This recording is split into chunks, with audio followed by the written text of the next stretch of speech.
got a few of these Unity tactical items, and I want to talk about a few of the stuff that I thought I was going to achieve and would not, because there's just not enough information.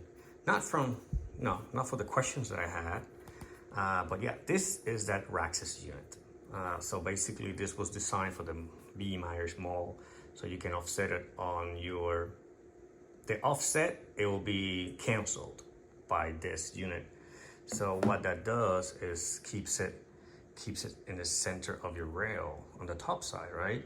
So it's a offset mount, and it has a sort of like a Picatinny shape, and it looked like, well, it does work because it was intended to be used with the mall, right? But what I wanted it is to have a offset mount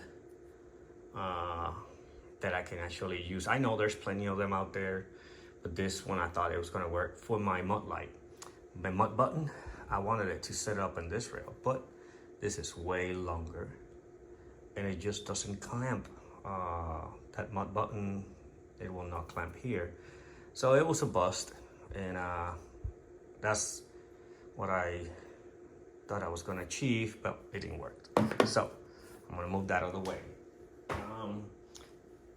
We got the Unity Tactical Fast mounts, and for the microprism and the magnifier, I went with the regular magnifier by Primary Arms, the one that doesn't have the Pegasus system, which is like a edge reticle rangefinder. So this is actually straight up a clean magnification. There's nothing else other than that. Very good price. Guys at Primary Arms, always killing it. And Unity Tactical, they made a mount that it's actually designed for this too, right? So this is my BNT, my TP9 SD. It's a clear weapon, so there's absolutely no lot of ammunition here, in case anybody wants to know. Yeah, we get that out of the way. Now, let me try to make a better angle here. So what we got here going on is that riser. These things are very sturdy, and it looks dope, in my opinion. This FDE color, they call it, here on camera looks sort of gold and kind of very bright, but in reality, when you looked at it in person, it's more like a bronze dark color. So for some reason, I don't know why, but well, I cannot project it the right way. So for those of you interested, this is how the offset mount looks. And once you deploy it, it's just right there. Now, this has the primary arm diffuser on the microprism. Yeah, but there's some stuff also. There's some caveats going on here. I'm gonna try to be short and brief on it. First of all, the reason why I got a microprism is because it has that edge reticle. Second, the diopter. I got less than perfect view, and this will help you a lot because you can actually see that everything through it, like your edge and your light will be crisp, and it's not gonna be bloomed up. So if you got problems with red dots, this is what you want. Now, when you add a magnifier to the equation, now things are different, like significantly different. What? Because there's a ACSS reticle here, it's edge. And it's a chevron, and there's actually a horseshoe. Once you apply some magnification, well, it just blows up bigger. So this happens to be the 9mm reticle. It was designed for 9mm. And it's actually smaller. The horseshoe and the chevron is actually smaller than the second generation Cyclops, which is the same body, but the reticle is different. It's like a little bit bigger, it's better to acquire. But this one in particular is the 9mm design, so it's smaller and tighter. And when you apply this thing to the equation, it just blows up way bigger than the other one. So that's something to take in consideration. The other thing you got to consider also is, well, the magnification that you used to see and clear and crispness, you need to drop it down and temper with this settings, because they're not, you need to line them up. There's some adjustments on this magnifiers, so you can line up the center. It's there's some yeah, there's a learning curve there, but also you need to find the perfect spot, because then you lose that crispness here by itself. But if you select to, you know, play with it and don't fine tune it, then you will have not a great image in either or. So I don't know. I'm not too crazy about what's going on here, but I love how it looks. And I tell you what, it's significantly heavier. I mean, this BNT is not a light toy, and adding this much weight on it, it really doesn't work. But I kind of like it. It looks very nice. Oh, anybody interested? This grip is a Kung Fu grip by DFCO, guys.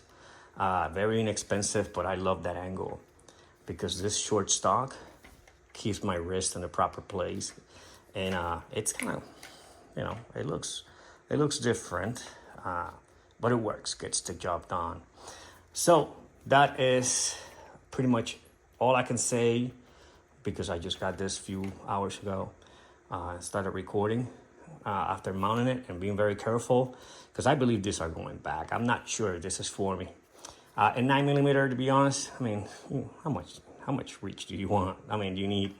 Anyway, but ×3 magnifiers are very cool. I really enjoy the setup and the way everything looks. It's for me, I like it.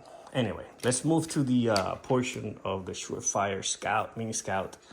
This is the new generation Mini Scout. I've been waiting for something like this, right? Because I just don't have a whole lot of rail space here. I don't know if you can see that, because my lighting sucks. But what it does to your weapon, it's to you add like a, look like one of back of the 80s flash lamps. This thing is huge, but it has that 18350 battery, which is always what I wanted. 18350, I believe, is the same thing on my Mudlight. Has like it's a big candela.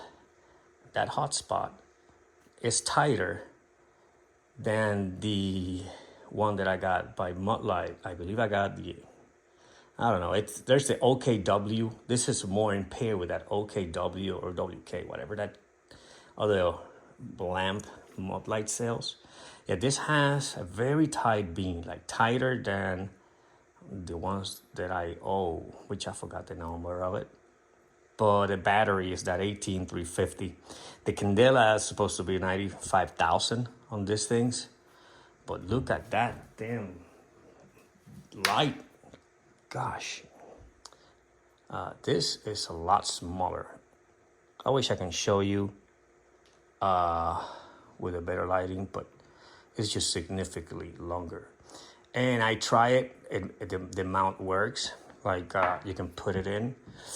I love the body. I just hate this.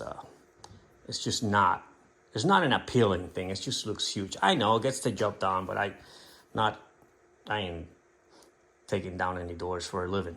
So I'm more into the cosmetic side of things, and that's just not it. I do like the mount, which is what I wanted it, so it gets it closer to the rail.